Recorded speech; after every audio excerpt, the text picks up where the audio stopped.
એક આવું ગામ હતું ને એમાં ભરતારામ સાધુ સિદ્ધ સાધુ ઈ ગામની અંદર ગામને ગોંદરે સરસ મજાનો સત્સંગ થાય. સત્સંગ પૂરો થાય એટલે બધા પગે લાગીને જા. એમાં એક વાણિયાનો છોકરો યુવાન પણ ગરીબ, બહુ વાણિયા કોઈ દાડ ગરીબ નહીં પણ આ હતો તે ગરીબ બહુ. તે બધા પગે લાગીને જતા રહે ને તોય ગુરુભાઈ એમને શાંતિ બે. તે એકવાર સાધુએ એને પ્રશ્ન પૂછ્યો કે ભાઈ તું કેમ બે?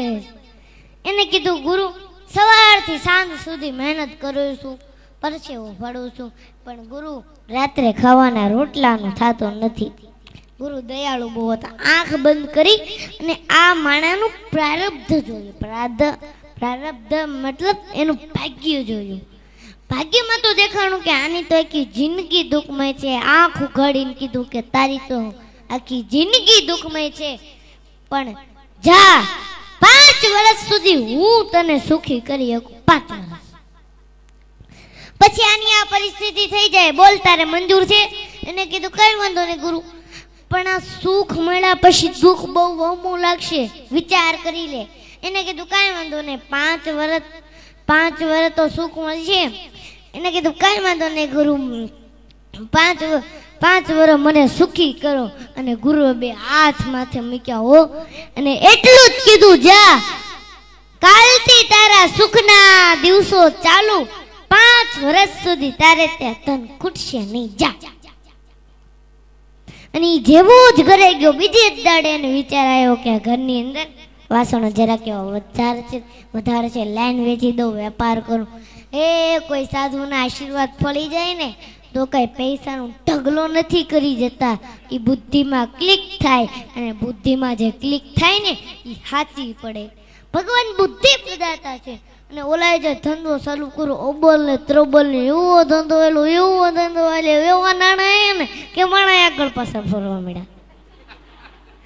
નાણાં આવે એટલે માણા આવે. અને પૂછ્યું કે ભાઈ તારે લગ્ન કરવા? તો કે હા લગ્ન તો કરવા. કહું કે છોકરી આપીને લગ્ન થઈ ગયા. અને પછી હું એક વાત તમને કહું ને, આપણે બધાને મગજમાં ઉતારવા જેવી છે. ઈ બાએ વિચાર્યું કે ભેગું કરવું જ નથી. હા સમજવા જેવી વાત, ભેગું કરવું જ નથી. કાશ હું એફડી કરીશ, આમ કરીશ, તેમ કરીશ, ફલાણું કરીશ, ઢીકડું કરીશ, તો એ મારા ભાગ્યમાં 5 વર્ષ પછી નથી. લાય આ પૈસાના માધ્યમથી પુણ્ય ભેગું કરી લેવા દે. મોટા મોટા સત્કર્મ કરાવે, કુવાઓ ખોદાવે, વાવું ગળાવે, જનતા અનક્ષેત્રો ચાલુ કર્યા. આવા સંતોને બોલાવી મોટા મોટા સત્સંગના પારાયણો કરાવ્યા. અને 5 વર્ષ પછી ઓલા સિદ્ધ સાધુ પાછા ફરતા ગામમાં આવ્યા. અને આખું ગામ પાછું ભેગું થયું. અને ઓલા તો ભાઈ આ ગુરુ ફેલા હતા, દોડતો આવ્યો, ધૂળમાં દંડવટ કરવા માંડ્યો. એને કીધું કેમ છે ભાઈ? તો કે ગુરુ જ્યારથી તમારી દ્રષ્ટિ મારા ઉપર પડી છે ત્યારથી ઈશ્વરે મને 1000 હાથથી દેવાનું ચાલુ કર્યું છે, પાછું વળીને જોયું નથી. અને ગુરુ આ 5 વર્ષમાં દુઃખ શું કહેવાય એ મને આ 5 વર્ષમાં ખબર નથી પડી.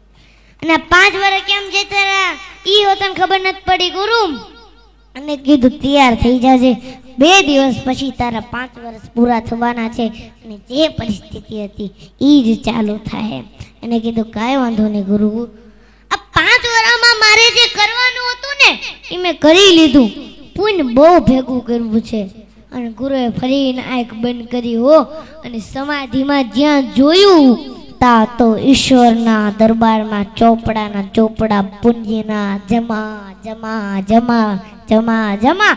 ભગવાન એનું જે ભાગ્ય લખ્યું હતું ને એની જગ્યાએ ફેરવી નાખ્યું કે આ જીવન સંપત્તિવાન રહેશે.